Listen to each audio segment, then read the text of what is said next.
ఎంతో టేస్టీ అయినా హెల్దీ అయినా వెజ్ పలావ్ అయితే రెసిపీ అయితే ఇప్పుడు ఫాలో అవ్వండి. ఇది చాలా కమ్మగా ఉంటుంది, చాలా మైల్డ్గా కానీ ఉంటుందండి. హాయ్ అండి, అస్సలాముఅలైకుం, అందరికీ నమస్తే, వెల్కమ్ బ్యాక్ అవర్ ఛానల్. ఇప్పుడైతే మన పలావ్కి ఏమేం కావాలో రెసిపీ అయితే ఫాలో అవ్వండి. ముందుగా వెజిటేబుల్స్ అయితే కొంచెం బాయిల్ చేసి పెట్టేసుకున్నానండి. ఒక కొత్తిమీర, పుదీనా, 4 ఆనియన్స్, 4 మిర్చి, పట్టా, లవంగా, ఇలాచి, 4 టమోటాలు, అల్లం వెల్లుల్లి మాత్రం ఫ్రెష్గా వేసుకోండి. ఒక 4 టీ స్పూన్లు అయితే సరిపోతుంది. చిన్న కప్పు పెరుగు, నెయ్యి కొంచెం, కసూరి మేతి, బియ్యం అయితే ఒక అరగంట సేపు నానబెట్టేసుకుందాము. ముందుగా అయితే కడాయి పెట్టుకొని నెయ్యి, నూనె 2 కలిపి 100 గ్రాములు అయితే వేసుకుందామండి. నెయ్యి వేస్తే ఫ్లేవర్ చాలా బాగుంటుంది. పట్టా, లవంగా, ఇలాచి కొంచెం వేగిన తర్వాత ఆనియన్, మిర్చి అయితే వేసేసుకుందాము. ఇవి బాగా లైట్ బ్రౌన్ రావాలండి. బ్రౌన్ కలర్ వస్తేనే మనకి పలావ్కి మంచి ఫ్లేవర్ వస్తుంది. ఇది కొంచెం ఇలా వచ్చిన తర్వాత అల్లం వెల్లుల్లి అండి 4 టీ స్పూన్లు ఉంటాయి. కొంచెం వాటర్ కానీ వేసేసుకున్నామంటే పైకి స్ప్రెడ్ అవ్వదు మసాలా అంతా. ఇది కొంచెం వేగిన తర్వాత ఒక 1/2 టీ స్పూన్ కారము, 1 టీ స్పూన్ ధనియాల పొడి, కొత్తిమీర, పుదీనా, టమోటాలు, ఇప్పుడైతే సరిపడా ఉప్పు అయితే ఇప్పుడే వేసేసుకుందాము. ఇది బాగా కలుపుకున్న తర్వాత ఒక 1/2 కప్పు పెరుగండి. పెరుగు వేసిన తర్వాత కసూరి మేతి అయితే వేసుకుందాము. పెరుగు వేసేటప్పుడు మనం మంట తగ్గించే వేసుకోవాలండి. ఇదైతే ఒక 10 మినిట్స్ బాగా మసాలా అంతా వేగాలి. వేగిన తర్వాత ఇప్పుడైతే మనం వెజిటేబుల్స్ అయితే వేసేసుకుందాము.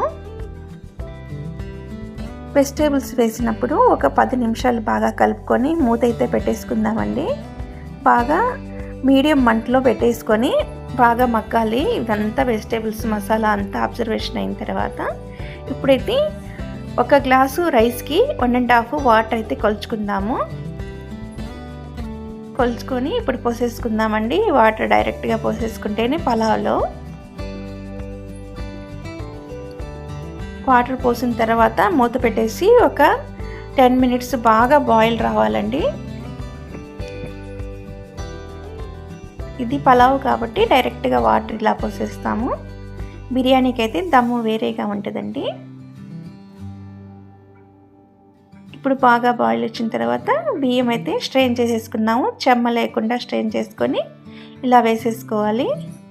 వేసుకున్నాక బాగా కలుపుకొని ఒక 10 మినిట్స్ ఫుల్ మంట మీద పెట్టుకుందామండి. మంట అయితే తగ్గకూడదు. ఇప్పుడు బియ్యం వేసినప్పుడు ఫుల్ మంట మీదే ఉండాలి. ఇప్పుడైతే మూత పెట్టేద్దాము.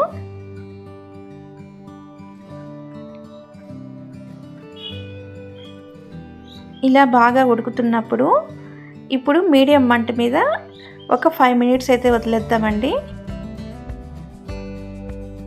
ఇలా దగ్గరికి వచ్చినప్పుడు ఇప్పుడైతే మనం బాగా కలుపుకొని మూత పెట్టేసి దమ్ అయితే పెట్టుకుందాము.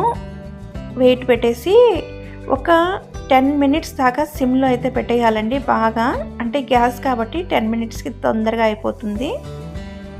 ఇలా మనం స్టఫ్ చేసి బాగా అదుపుగా పెట్టుకుంటే ఆవిరైతే బయటకు పోదు.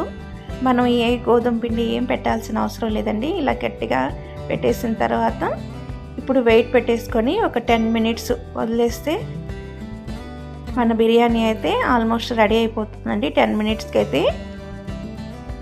ఇప్పుడైతే చెక్ చేసుకుందాము. చూడండి ఎంత పొడి పొడిలాడుతూ ఉందో. మనం బిర్యానీ ఎప్పుడు కలిపెట్టినా కానీ పలావ్ అయినా కానీ ఇలా నెయ్యి వేసి కానీ కలిపెడితే ఫ్లేవర్ చాలా బాగుంటుంది. మాషాల్లా ఎంత పొడి పొడిగా వచ్చిందో, చాలా పర్ఫెక్ట్గా వచ్చిందండి బిర్యానీ రెసిపీ అయితే. మీరు కానీ ఇలా కానీ చేసుకొని మీ ఫ్యామిలీతో అయితే ఎంజాయ్ చేయండి. బిర్యానీ ఎప్పుడు ఇలా మనం చేసుకున్న తర్వాత వెంటనే వేయకూడదండి. ఒక 5 మినిట్స్ మూత పెట్టేసి అలా వదిలేయాలి. కొంచెం చెమ్మ ఉంటుంది కదా, చెమ్మ అంతా పీల్చేసి బాగా అమురుకుంటుందండి. ఇప్పుడు